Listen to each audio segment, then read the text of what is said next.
네, 2년 만에 이렇게 낮아짐 교회에 설교하게 돼서 참 기쁩니다. 금요일에 제가 하도 울었더니 손성희 권사님께서 아까 울지 말라고 휴지도 주시고 하시더라고요. 그래서 어떻게든 주일 설교는 안 울어야겠다고 다짐하고 다짐했습니다. 그래서 하나님께서 저의 기도를 응답해 주시기를 계속 바라고 있습니다. 마음속으로 기도하고 있습니다. 사실 오늘 함께 나눌 이 고린도전서 15장 58절 말씀, 그리고 이 제목이 사실 제가 낮아짐 교회에서 처음 설교할 때인데요, 2018년 6월 달에 한 5년이 넘었네요. 그때 이 본문과 이 제목으로 설교를 했었습니다. 근데 한 얼마 전에 한 5년이 지나고 설교문을 다시 보니까 좀 많이 미흡해 보이고 또 고치고 싶은 것도 많고 해서 설교문을 다시 준비했습니다. 그러니까 제가 3년 동안 낮아짐 교회에 있으면서 사역자로서로 넘어서 성도로서 참 많이 믿음이 성장한 것 같아요. 어떻게 보면 그때 5년 전의 설교와 지금 5년 후의 설교의 차이는 아마 제가 조금이라도 저의 신앙이 자라났다면 이 교회에서 자라난 그 신앙 때문이 아닐까 하는 생각이 들었습니다. 함께 고린도전서 15장 58절 말씀 보실 텐데요. 성경이 있으신 분들은 이 15장 말씀을 펴놓으시면 좋겠습니다. 오늘 한 절 말씀을 보지만 사실 오늘 메시지 전체가 15장 전체를 다루고 있기 때문에 함께 펴두시면 도움이 되실 것 같습니다. 고린도전서 15장 58절 말씀, 다 함께 자리에서 일어나셔서 함께 한 목소리로 읽으시겠습니다. 시작. 그러므로 내 사랑하는 형제들이여, 굳게 서서 흔들리지 마십시오. 여러분의 수고가 주 안에서 헛되지 않음을 알고 항상 주의 일에 더욱 힘쓰는 사람들이 되십시오. 아멘. 잠깐 기도하겠습니다. 살아계신 하나님, 주님의 거룩하신 또 능력의 말씀 앞에 섭니다. 이 시간 우리의 마음 가운데 겸손한 마음을 허락하시고 또 듣는 마음을 허락하셔서 이 말씀을 통하여서 우리가 그리스도 안에 받은 은혜와 그 복음의 깊이와 능력으로 우리가 다시 한번 위로받고 새로워지는 시간 될 수 있도록 성령께서 역사하여 주시옵소서. 예수님의 이름으로 기도합니다. 아멘. 네, 자리에 앉으시겠습니다. 2021년에 어떤 미국의 한 리서치 기관에서 무엇이 삶을 의미 있게 하는가라는 제목으로 설문조사한 걸 본 적이 있습니다.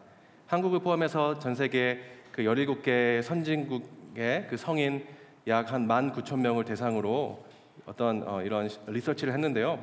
그중 가장 많은 나라 17개 중에서 14개의 나라에서 가족이 인생을 의미 있게 만드는 요소 1위로 꼽혔습니다. 그리고 17개 국가 중에서 유일하게 material well-being, 물질적 웰빙이 1위가 된 나라가 있었습니다. 어디였을까요? 짐작하십니까? 예, 사우스 코리아였습니다.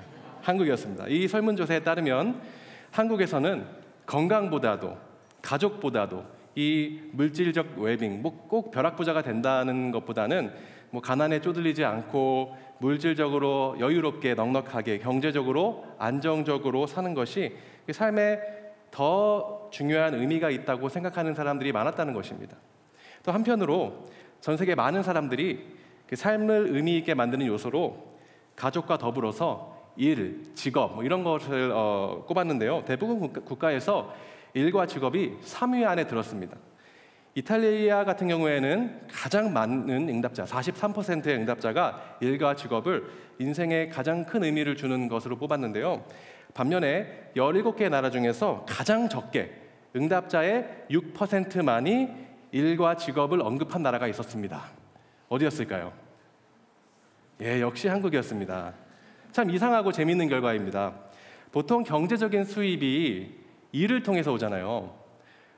그런데 많은 사람들이 물질적인 웰빙을 추구하지만 일과 직업에서는 의미를 찾는 사람이 정말 적은, 참 이상한 현상이죠. 이 결과를 보니까 돈이 되는 일이라면, 경제적 안정이 보장되는 일이라면 그 일이 적성에 맞든 맞지 않든 상관없이 수많은 사람들이 거기에 몰리는 한국 사회의 모습이 떠올랐습니다. 예를 들어 지금은 많이 시들해졌는데 몇 년 전까지만 해도 공무원 열풍이 불어서 수많은 한국의 청년들이 공무원 시험을 준비했습니다. 하지만 그 많은 청년들이 공무원의 업무가 좋아서 그 업무가 적성에 맞기 때문에 공무원 시험을 봤던 게 아니라 안정적인 직업이란 그것이 가장 중요한 이유가 됐던 것이죠. 그리고 우리가 잘 알다시피 이런 한국 사회의 모습이 우리 미국 이민 사회의 모습과 무관하지 않습니다. 미국에 와서 살아도 한국 사람이잖아요, 우리가. 성도 여러분들도 오랜 이민 생활하시면서 다 경험해 보셨듯이 한국 사람들처럼 2잡, 3잡 이렇게 열심히 일하는 사람이 그런 민족이 참 드뭅니다. 얼마 전에 타주에 있는 어떤 교회를 방문한 적이 있는데 한 성도님 가정으로 저희가 식사 초대를 받아서 함께 교제를 했습니다. 근데 연세가 꽤 있으신 분인데 이민 초기에는 3잡까지 하시고 불과 얼마 전까지는 2잡을 하셨다는 이야기를 하셨습니다. 경제적 여유를 위해서 내 자녀들은 이렇게 고생 안 시키려고 이민자로서의 온갖 그 고생을 견디며 사는 그 모습이 여러분들에겐 낯설지 않으실 겁니다. 그래서 설문조사에 따르면 많은 한국 사람들이 인생에 의미를 주는 요소로 물질적인 안정을 꼽았다고는 하지만 우리가 경험한 한국 사회와 또 이민 사회 그리고 한국 사람들의 정서, 삶의 모습 이런 것들을 우리가 생각해 보면 사실 사람들이 추구하는 것은 물질적인 안정 그 자체라기보다는 그렇게 하기 힘든 일을 그렇게 하기 싫고 어려운 일까지 감내하면서까지 경제적인 안정을 이루어서 그것을 통해서 무언가 의미 있는 것을 이루어내겠다는 그 소망이 담겨 있는 것이죠. 그게 가족일 수도 있고 자녀일 수도 있고 그 외에 다른 것일 수도 있지만 말입니다. 이런 점에서 보면 사람의 삶을 움직이는 가장 큰 동력은 의미라고 할 수 있을 것 같습니다. 어디에 가장 큰 의미를 부여하면서 사는가 여기에 따라 삶의 모습이 참 많이 달라집니다. 가족에 가장 큰 의미를 부여하는 사람과 친구에 가장 큰 의미를 부여하는 사람, 자기 자신의 일과 커리어에 가장 큰 의미를 부여하는 사람, 취미에 가장 큰 의미를 부여하는 사람, 이 삶의 모습이 같을 수가 없겠죠. 그런데 문제는 우리가 붙잡고 살아가는 그 삶의 의미가 흐려지고 심지어 사라지는 것 같은 그런 순간이 우리가 살면서 온다는 것입니다. 열심히 공부했지만 목표를 이루지 못하고 열심히 일했지만 사업이 풀리지 않고 진실하게 살려고 참 노력했는데 오히려 억울한 일을 당하게 되고 드디어 그동안 내가 열심히 쏟았던 노력의 결과를 보나 싶었는데 건강에 문제가 생겨서 갑자기 모든 것을 멈춰야 하는 일이 생깁니다. 이뿐만이 아니죠. 자녀 때문에 속이 상하고 배우자에게 실망을 하고 내 편이라고 생각했던 사람이 나를 등지고 떠나고 또 사랑하는 사람과 작별을 해야 할 때가 오고 특히 저의 지난 짧은 미국 생활의 경험을 한국에서의 삶과 비교해 보면은 이민 사회에서는 참 한 사람 한 사람이 너무 귀하죠. 그래서 관계에서 오는 여운과 상처와 충격이 더 클 수밖에 없는 것 같습니다. 이렇게 우리가 살면서 삶의 의미가 흔들리고 허무함과 허탈감만 남는 것 같은 이런저런 일들을 참 겪게 됩니다. 창세기 3장의 언어로 표현하자면 가시덤불과 엉겅퀴만 나오는 것 같은 그런 때가 있다는 것입니다.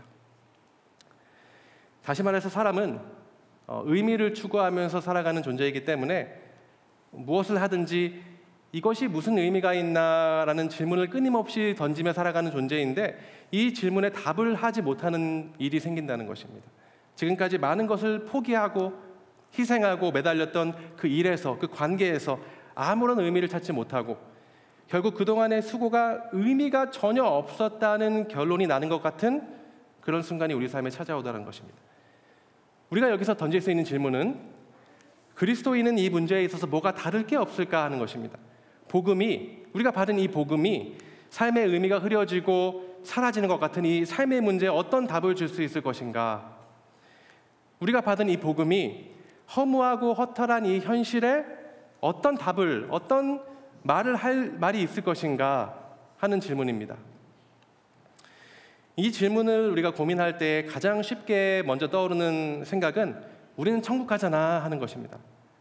천국 가니까 내세를 기대할 수 있으니까 뭐 아무리 힘들고 허무해도 조금만 버티자, 어떻게든 참고 버티자 하는 것이죠. 한 시대를 풍미했던 그 미국의 부흥사 빌리 선데이라는 사람이 가장 이상적인 그리스도인의 삶에 대해서 종종 이렇게 말했다고 알려졌는데요. 부흥 집회에 나와서 무릎을 꿇고 예수님을 영접한 다음에 밖으로 나와서 지나가는 큰 맥트럭에 치여서 천국으로 직행한다. 무슨 의미인지 아시겠습니까? 예수님 믿어서 천국 그 티켓을 확보한 다음에 이 진흙탕 같은 이 참 힘들고 고된 삶을 그냥 한 방에 넘겨버리고 가장 깔끔하고 빠르게 천국 가는 이상적인 어떤 신자의 삶의 모습이라는 것입니다. 정말 기독교 신앙이 그렇습니까, 여러분? 우리가 지금 살고 있는 이 삶은 어떻게든 그냥 천국 가기 전에 버티고 때우는 그런 시간일까요? 만약 정말 그렇다면 기독교의 복음이 현재 삶과는 별로 상관이 없고 그냥 죽으면 좋은데 보내주는 그런 수준의 어떤 내용이라면 복음은 삶의 의미가 사라지는 것 같고 삶이 허무하고 허탈하게 느껴지는 이 현실의 문제에 대해서 할 말이 많지 않을 것입니다. 그리고 우리가 보고 있는 이 고린도전서 역시 훨씬 더 짧았을 것입니다. 왜냐하면 사도 바울이 이 편지에서 고린도 교회 안에서 벌어지고 있는 여러 문제들을 다루고 있는데 만약 복음의 내용이 그냥 현재의 삶은 대충 버티다가 천국 가는 것이라면 긴 말이 필요가 없었겠죠. 그런 여러 문제 있지만 그런 것들 대충 덮어두고 천국 갈 거나 우리가 기다리자, 이 이상으로는 할 말이 많지 않았을 것입니다. 하지만 사도 바울은 이 고린도 교회에 보내는 편지에서 할 말이 대단히 많았습니다. 이 긴 편지죠, 고린도전서가.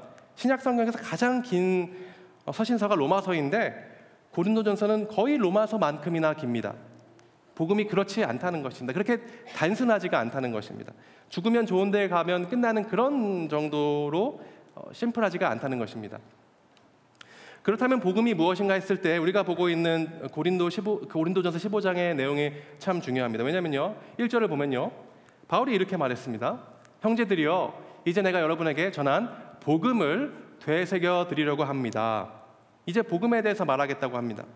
고린도전서 15장은요 바울 서신을 통틀어서 가장 긴 챕터인데요, 바울은 오늘 함께 읽은 이 58절까지 복음에 대한 긴 이야기를 이어나갑니다. 물론 고린도전서 15장에 복음에 대한 모든 것이 다 담겨 있는 것은 아니고 복음의 어떤 중요한 측면이 하나 강조되고 있는데 그것이 무엇이냐면요, 그 사도 바울이 방금 1절에서 내가 이제 복음에 대해 말하겠다 한 다음에 15장 내내 아주 길게 다른 이야기 안 하고 딱 한 가지만 말하고 있습니다. 고린도전서 15장의 그 별명이 있죠. 부활장입니다. 사도 바울은 내가 복음에 대해 말하겠다 한 다음에 부활을 계속 말하고 있다는 것입니다. 바울에게는 어떤 의미에서는 부활이 곧 복음이라는 것이죠. 그 부활이 기독교 신앙의 가장 중요한 본질이었다는 것입니다. 그리고 지금 사도 바울이 부활을 말할 때에 15장 처음부터 끝까지 부활의 어떤 특성이 계속 강조되고 있습니다. 그건 바로 몸입니다. 몸의 부활입니다. 우리가 신앙 고백하는 그 몸의 부활입니다. 사실 고린도전서 전체가 몸에 대해서 관심이 대단히 많습니다. 고린도전서 5장부터 7장을 보면요, 우리 몸의 성적인 순결함, 즉 음행과 결혼의 문제를 다루고요, 6장 20절에 이 부분에 결론이 있다고 볼 수 있는데 바울이 이렇게 말했죠. 그러므로 여러분의 몸으로 하나님께 영광을 돌리십시오. 또 8장부터 11장까지는 우리가 우리의 몸으로 먹고 마시는 문제, 우상의 제물을 먹는 문제, 성만찬의 문제, 이런 문제들이 주로 다뤄지고 있는데 10장 31절이 이 내용을 한마디로 압축해서 보여주는 것 같습니다. 여러분은 먹든지 마시든지 무엇을 행하든지 모든 것을 하나님의 영광을 위해 하십시오. 그리고 12장부터 14장은 그리스도의 몸으로서의 교회에 대해 말하고 있습니다. 교회가 그리스도의 몸이라는 그 말은 무엇을 전제로 하냐면요, 교회는 우리가 서로 그냥 아무 상관없이 각자 예배 잘 드리고 집에 가면 되는 그런 모임이 아니라 마치 몸의 여러 부분이 붙어서 한 몸을 이루는 것처럼 여러 다른 지체들이 그리스도의 몸을 이루어서, 다시 말해서 그리스도 안에서 연합되어서 실제 우리의 몸과 몸이 부딪혀서 교제하고 생활하는 그런 공동체라는 것입니다. 그러니까 지금 사도 바울은 뭔가 추상적이고 막연한 어떤 손에 잡히지 않는 그런 문제가 아니라 계속 몸의 문제, 우리의 손에 잡히는 이 몸의 문제, 우리가 이 몸으로 살아가는 실제 삶의 문제를 다루고 있다는 것입니다. 그리고 그 정점에 15장 몸의 부활이 있습니다. 어떤 추상적인 의미의 영적인 부활이 아니라 우리가 항상 사도신경으로 고백하는 몸의 부활, 육체의 부활입니다. 이 몸의 문제가 사도 바울에게 있어서 굉장히 중요했던 이유가 있습니다. 항상 시대마다 그 시대 정신, 유행하는 어떤 사상이 있죠. 이렇게 생각해야 조금 배운 것 같고 좀 세련된 것 같은, 좀 아는 것 같은 그런 어떤 시대 정신이라고 할 만한 무언가 있는데요.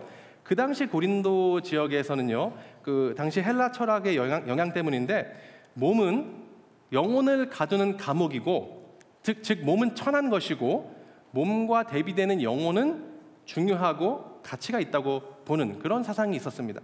당시 고린도 교회 안에서는 이런 시대 정신을 적극적으로 끌어안는 사람들이, 자칭 영적인 사람들이 있었는데요. 이 사람들은 기독교 신앙을 몸과 연결하지 않았다는 것이죠. 신앙은 고귀한 것이니까, 영적인 것이니까 천박한 몸과는 상관이 없다 하는 것입니다. 그리고 이 사람들이 어떤 교회에서 어떤 그런 분위기를 형성하는데, 예를 들어서 당시 고린도 교회 안에서는 많은 사람들이 방언에 매료가 되었습니다. 영적으로 보이기 때문입니다. 하지만 일상의 삶, 우리의 몸으로 사는 삶은 소홀히 여기거나 무시해버립니다. 그럼 어떤 일이 생기겠습니까? 나는 영적이고 너는 육적이다. 서로 싸우면서 영적인 엘리트주의가 생기고요. 방언같이 보이는 영적인 일은 막 서로 하려고 하는데 별로 영적으로 보이지 않는 일들, 예를 들어서 뭐 교회 청소라던가 식당 봉사, 이런 것은 아무도 안 하려고 하니까 교회가 시끄러워지죠. 또 우리가 이 몸으로 살아가는 이 일상이 덜 영적으로 보이기 때문에 일상의 삶과 신앙이 단절돼 버립니다. 바울이 보기에는 이런 문제들이 대단히 심각했습니다. 그래서 몸을 계속 강조하는 것입니다. 너희가 너의 몸으로 하나님께 영광을 돌려라. 너희가 영적이라고 생각하는 어떤 그런 일뿐만이 아니라 너희가 먹든지 마시든지 무엇을 하든지 모든 것을 다 하나님의 영광을 위하여 하여라. 그리고 나서 결론적으로 15장에서 강조하는 내용이 바로 이 복음의 대단히 중요한 내용, 몸의 부활이라는 것입니다. 그러니까 사도 바울이 보기에는 이 교회 안에 여러 문제들, 뭐 교회 안에 파벌이 만들어지고 서로 갈라지고 윤리적인 문제가 생기고 막 혼란스럽고 맨날 싸우고 막 시끄럽고 이런 문제들의 궁극적인 원인이 뭐였냐면 예수님의 죽음과 부활, 그리고 그것의 필연적인 결과인 성도의 몸의 부활, 이것이 제대로 이해되지 못한 것 때문이었습니다. 고린도전서 15장 20절을 보면요, 그리스도께서 죽은 사람들 가운데 다시 살아나셔서 잠자는 사람들의 첫 열매가 되셨다고 했죠. 첫 열매는 그 뒤에 나올 열매가 어떤지를 보여주죠. 그러니까 20절이 말하고 있는 내용은 주님의 부활이 나중에 있을 성도의 부활이 어떠한가 그 성격을 보여준다는 것인데요. 우리 주님의 부활이 어땠습니까? 몸으로 부활하셨습니다. 제자들에게 나의 이 못자국을 만져보라 하시고 또 함께 식사하셨죠. 그렇다면 주님께서 다시 오실 때 우리가 단순히 우리의 이 몸과는 상관없이, 이 삶과는 상관없이 우리의 영혼만 부활하는 것이 아니라 이 몸을 떼어놓고 마치 유령처럼 유령 캐스퍼처럼 뛰어다니는 그렇게 부활하는 것이 아니라 우리의 이 몸이 다시 일어난다는 것입니다. 몸의 부활이 있을 것이라는 것입니다. 그래서 우리가 이 몸으로 하는 모든 일들, 우리가 이 몸을 입고 살아가는 그 모든 것들이 의미가 없을 수가 없다는 것이죠. 오히려 영원한 의미를 갖게 됩니다. 그런데 지금 고린도 교회에서는 마치 이 세상이 다인 것처럼, 마치 죽으면 서로 안 볼 것처럼 그렇게 신앙생활하고 있다는 것이었습니다.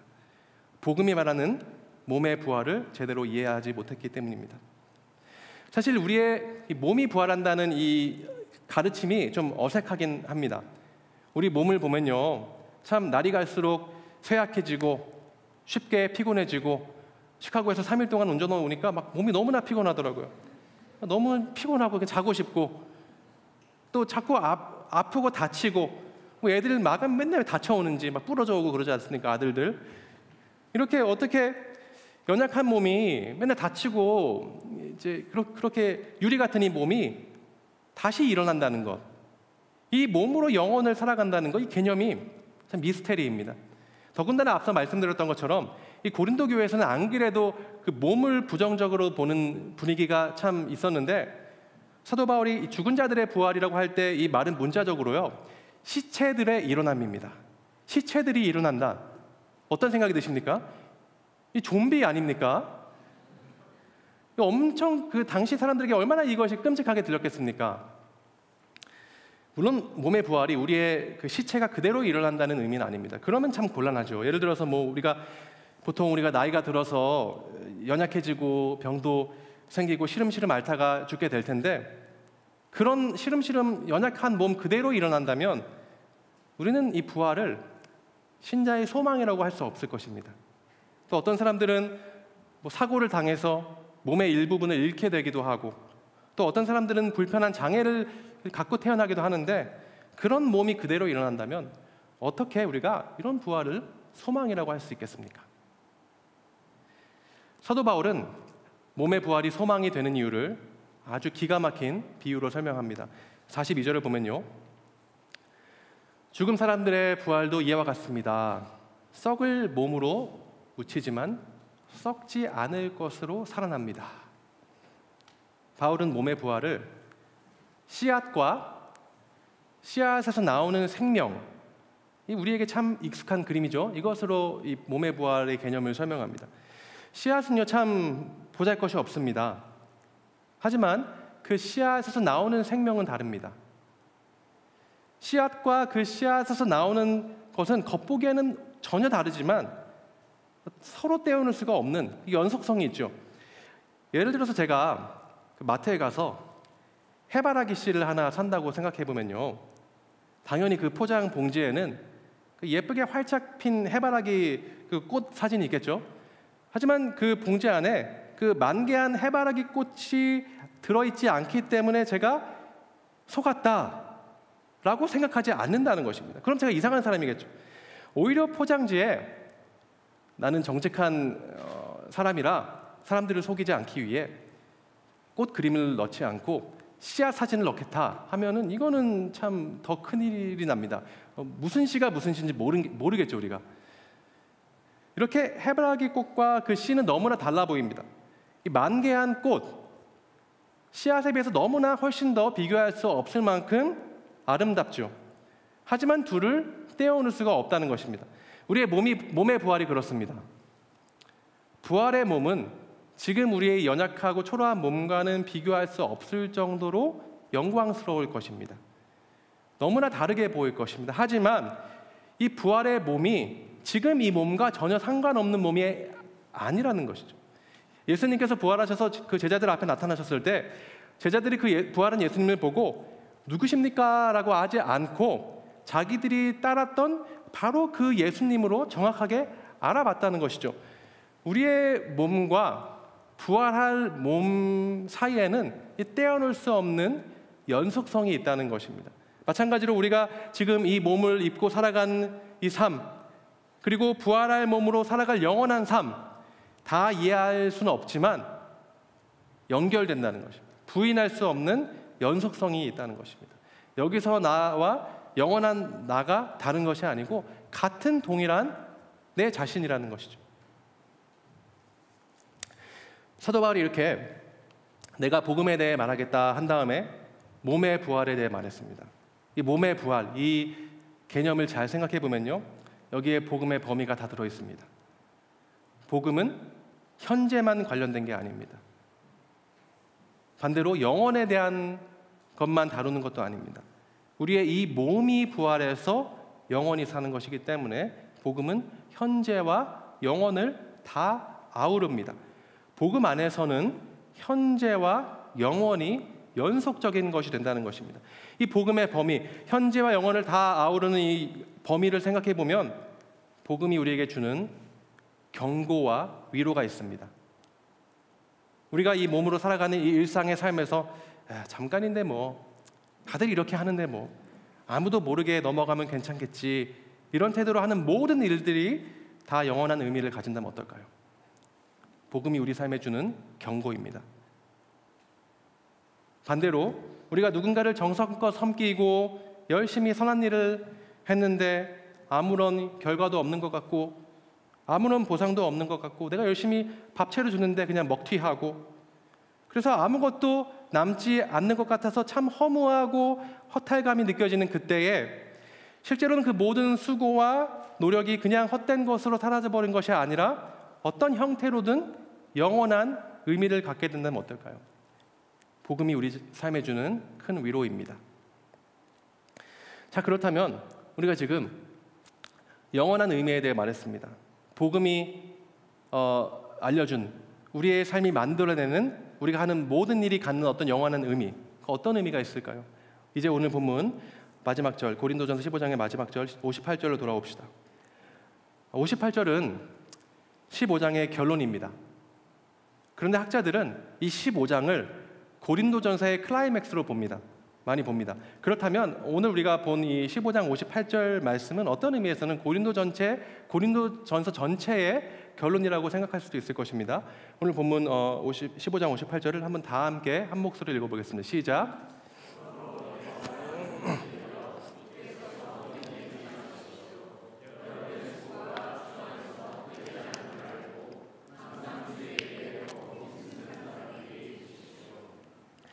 이 말씀을 우리가 함께 지금까지 나눈 메시지에 비춰서 한번 보면 이렇습니다. 성도의 몸이 부활할 것이기 때문에 우리가 지금 이 몸을 입고 살아가는 이 삶에서 하는 모든 일들은 그것이 부정적이든 긍정적이든 어떤 영원한 의미가 있을 것인데 결코 헛되지 않는 어떤 일이 있다. 결코 허무함이 남지 않는, 결코 허탈해지지 않는, 후회가 남지 않는, 그 의미가 결코 흐려지지 않는 가장 가치 있는 어떤 일이 있다. 그것이 무엇인가 할 때 바로 주의 일이라는 것입니다.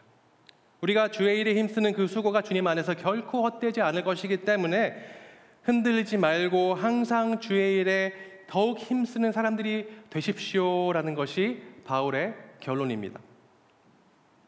여기서 주의 일이라는 것은 고린도전서 전체의 내용을 생각해 볼 때 단순히 교회 일, 교회를 섬기는 일, 교회를 세우는 일, 복음 전하는 일, 선교하는 일, 교회가 지역사회를 섬기는 일, 이런 것만을 가리키는 것은 아닙니다. 사도 바울이 고린도전서에서 우리 몸으로 살아가는 그 삶 전체를 계속 염두에 두고 있었다는 사실을 생각하면요, 이 생각으로 우리가 오늘 본문을 다시 보면요, 여러분의 수고가, 여러분이 이 몸으로 살면서 겪는 그 모든 고생과 수고로움이 주 안에서 헛되지 않음을 알고 항상 주의 일에, 주님 위해서 하는 일에, 주님 때문에 하는 모든 일에, 다시 말해서 신자로서 살아가며 하게 되는 그 모든 일에 더욱 힘쓰는 사람들이 되십시오. 주의 일은 주님을 위해서, 주님 때문에 하는 모든 수고로운 일입니다. 고생입니다. 힘든 일입니다. 그러니까 그리스도인이기 때문에, 신자이기 때문에 신자가 아니었다면 하지 않을 일들을 하면서 살아간다는 것입니다. 예수 믿는다는 이유로 예수 안 믿었다면 안 했을 일을 수고롭게 감당한다는 것입니다. 예수 안 믿었으면 손해를 안 봤을 텐데 하필 그때 예수님의 가르침이 생각이 나서 손해를 보게 된다는 것이죠. 예수 안 믿었으면 지면 자존심 상하니까 무조건 이기고 봤을 텐데 날 위해 고난받으신 예수님 생각나서 져준다는 것입니다. 예수 안 믿었으면 타협해서 쉬운 길로 갔을 텐데 나중에 주님 앞에 서야 할 날을 생각하면서 타협하지 않고 어려운 일을 걷게 된다는 것입니다. 예수 안 믿었으면 내가 살기 위해서 남을 죽였을 텐데 나 살리려고 자신을 내어주신 주님 생각하면서 내가 죽게 된다는 것입니다. 예수 안 믿었으면 내 코가 석자인데 하면서 나와 내 가족만 챙기게 바빴을 텐데 주님께서 피 흘려 사신 이 공동체를 섬겨보려고 힘쓰게 된다는 것입니다. 주님께서 내 몸같이 사랑하라고 하신 그 이웃을 다시 한번 돌아보게 된다는 것입니다. 그래서 손해를 보고 불편함을 감수하고 고생을 하고 억울함이 생기고 상처를 받고 이 참고 견디는 삶, 세상의 눈으로 보기에는 이렇게 허무하고 허탈한 인생이 있을 수가 없는 것입니다. 이런 헛수고가 없습니다. 의미 없는 인생이 없습니다. 하지만 오늘 본문은 너희의 수고가 나중에 미래에 헛되지 않을 것이다 라고 하지 않습니다. 그러니까 이 현재의 수고, 우리가 현재 고생하는 것들은 지금은 아무런 의미가 없어서 그냥 버티듯이 꾹 참아내야 하는 것이 아니고 주님 다시 오실 때야 그 수고를 보상받게 된다는 그런 의미가 아니라는 것입니다. 오늘 본문을 다시 보면요, 여러분의 수고가 주 안에서 헛되지 않다, 현재형 동사가 쓰였습니다. 미래형 동사가 아니고 현재형 동사입니다. 우리가 이 삶에서 신자로서 주님의 일을 감당하는 이 순간이 헛되지 않다는 것입니다. 사람들이 보기에는 허무하고 비효율적이고 억울해 보이고 의미가 없어 보이는 신자의 삶에 바로 지금 이 순간에 무엇인가가 벌어지고 있다는 것입니다. 아무런 의미가 보이지 않는 이 순간에 어떤 의미가 만들어지고 있다는 것입니다. 도대체 어떤 일이 벌어지고 있는지를 우리가 31절과 32절을 한번 비교해 보면 알 수 있을 것 같은데요. 32절을 먼저 보면요, 부활이 없다고 생각하는 그 세상 사람들의 생각을 잘 보여주는 한마디의 그 인용문이 나옵니다. 내일 죽을 것이니 먹고 마시자. 내일 죽을 것이니 먹고 마시자. 내일 죽을 것이니 오늘 더 즐기자. 내일 죽을 거니까 오늘 더 챙기자. 내일 죽을 거니까 오늘 더 자존심을 내세우자. 내일이면 안 볼 사이니까 양보가 웬 말이냐, 그냥 오늘 더 빼앗자. 하지만 사도 바울은 이것과는 정반대의 삶을 보여줍니다. 삶의 모습을 보여주는데요. 31절인데요. 형제들이여, 내가 그리스도 예수 우리 주 안에서 가진 내 자랑인 여러분을 두고 단언합니다만 나는 뭐라고 합니까? 날마다 죽습니다. 사람들은 내일 죽을 거 생각하고 살죠. 내일 죽을 거고 그 다음에 아무것도 없을 것이기 때문에 오늘 어떻게든 내가 욕심을 내서 얻어내고 누려야 한다고 생각합니다. 그것이 세상의 방식이고 세상의 상식입니다. 하지만 신자는 내일 죽지 않고 오늘 죽는다는 것입니다. 신자의 삶의 방식은 날마다 죽는 것입니다. 날마다 죽는다는 게 어떤 의미겠습니까? 신자가 날마다 죽는다는 것은 그 삶에서 지금 무엇인가가 만들어지고 있다는 것입니다. 신자 안에서 무엇인가 다듬어지면서 완성을 향해 나아가는 어떤 것이 있다는 것입니다. 그게 무엇입니까? 그리스도의 형상입니다. 날마다 죽으면서 그리스도와 닮아가는 것입니다. 그리스도의 형상으로 완성되어 가는 것입니다. 그렇기 때문에 신자가 매일 주의 일을 감당하면서 살아갈 때에, 신자로서의 어떤 수고로움과 고생을 감당하면서 살아갈 때에 그 모든 수고와 고생이 주 안에서 결코 헛되지 않습니다라고 오늘 사도 바울이 말하고 있는 것입니다. 그것이 바로 우리가 처음 했던 질문, 인생의 의미에 대한 질문에 대한 답이 되는 것 같습니다. 지금 우리는 이 몸을 입고 이 땅을 살아가고 또 이 몸이 부활해서 영원을 살아가게 될 것인데, 우리가 이 땅에서 하는 그 일과 그 모든 인간관계와 그 모든 일들을 통해서 우리가 어떤 의미를 발견하든 발견하지 못하든 상관없이 신자의 삶에는 그 수고와 고생을 통하여서 어떤 영원한 의미가 만들어지고 있다는 것입니다. 이제 처음에 우리가 생각해봤던 삶의 의미의 문제로 다시 한번 돌아가 보겠습니다. 사람들은 자신이 삶에 어떤 의미를 부여하는가, 이것에 따라서 다른 삶을 살아갑니다. 어떤 것에 의미를 부여했는지가 삶의 모양을 결정하죠. 그래서 우리가 살아갈 때에 이것이 무슨 의미가 있나, 도대체 이게 어떤 의미가 있을까 하는 것이 우리 삶에 있어서 대단히 중요한 질문이 됩니다. 그래서 이 질문에 대한 답을 찾을 수 없을 때 사람들이 낙심하고 절망하고 심지어 삶을 포기하기까지 합니다. 하지만 복음은 우리에게 다른 답을 줍니다. 지금 내가 하는 이 일이 무슨 의미가 있나, 내가 이 일에서 내가 어떤 의미를 발견할 수 있나, 이 질문 대신에 내 자신이 지금 어떤 의미 있는 존재로 만들어지고 있는가, 이 질문으로 복음은 우리를 몰아간다는 것입니다. 우리가 열심히 수고하고 힘썼던 어떤 일이 수포로 돌아가고 우리가 소중하게 여겼던 그 관계가 다 무너지고, 그래서 우리의 수고가 결국에는 아무런 의미가 남지 않는 것으로 판명될 때라도, 모든 것이 다 헛수고가 된 것 같은 그런 상황에서도 복음은 우리의 수고와 고생이 헛되다고 하지 않습니다. 왜냐하면 그 수고와 고생을 통해서 우리 자신이 의미 있는 존재로 만들어질 수가 있기 때문입니다. 우리가 내가 왜 이렇게 의미 없는 일을 하고 있는 거지? 왜 이런 헛수고를 했지? 라면서 탄식할 때에 복음은 그 일의 의미를 보게 하는 것이 아니라 이 수고를 통해서 우리가 어떤 존재로 만들어지고 있는가를 보게 한다는 것입니다. 물론 의미 있는 일을 하는 건 참 중요하죠. 하지만 하나님은 우리를 단순히 의미 있는 일을 하는 삶을 넘어서 그 삶이 의미가 되는 삶으로 우리를 부르셨습니다. 그렇기 때문에 신자에게는 하는 일에서 또 맺어가는 관계에서 의미를 찾고 기쁨을 누리고 보람을 느끼는 것은 물론 중요한 삶의 한 부분이지만 그것 자체가 인생의 궁극적인 목적일 수는 없다는 것입니다.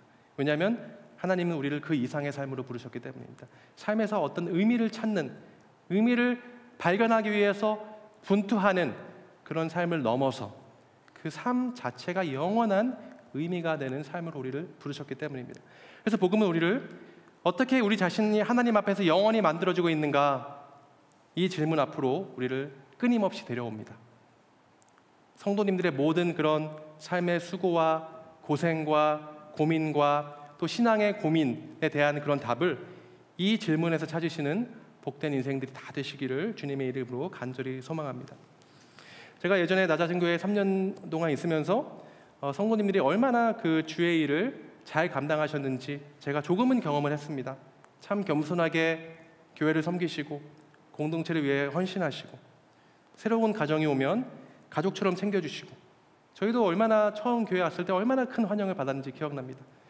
아픈 자녀가 있는 가정을 위해서 온 교회가 눈물로 기도하시고, 또 삶이 무너지는 것 같은 그런 시련을 믿음으로 통과하시고, 억울한 일을 당해도, 억울한 소문의 대상이 되어도 주님께서 알아주신다는 사실에 감사하며 인내하시고, 형제 자매의 유익을 위해서 자신의 유익을 자원해서 포기하시고, 또 일터에서도 사람보다 하나님을 두려워하는 마음이 있어서 어떻게든 타협하지 않고 좁은 길로 가려고 씨름하시고, 이 신자가 감당하는 삶의 모습을 많이 봤습니다. 지금도 그렇게 성도님들이 주의 일들을 잘 감당하고 계실 거라고 생각하고 있습니다. 그렇게 신자답게 살며 수고하시는 그 모든 신자로서의 그 수고와 고생에 있어서 낙심하지 않으시는 성도님들 다 되시기를 주님의 이름으로 간절히 소망합니다. 왜냐하면 우리가 해바라기 씨를 살 때에 씨앗의 모양을 보고 사지 않기 때문입니다. 겉봉지에 있는 그 아름다운 만개한 꽃의 모양을 우리가 기대하면서 그 씨앗 봉지를 사지요. 하나님의 부르심도 마찬가지일 줄로 믿습니다. 우리를 부르실 때의 그 연약한 모습, 우리의 죄성과 모자람, 그런 것들을 보지 않으시고 만개한 꽃의 형상, 그리스도의 형상을 기대하시면서 우리를 부르셨기 때문에 우리를 그렇게 기르시기까지 결코 포기하지 않으시고 반드시 우리를 그 모양으로 만들어내실 하나님께 소망을 두는 모든 성도님들 되시기 바랍니다. 그래서 하루하루 신자로서 살아가는 그 모든 수고와 고생 가운데 포기하지 않으시고 낙담하지 마시고 기쁨과 감사함으로 감당하시는 낮아진 교회 모든 성도님들 되시기를 주님의 이름으로 간절히 소망합니다. 함께 이 시간 기도하시겠습니다.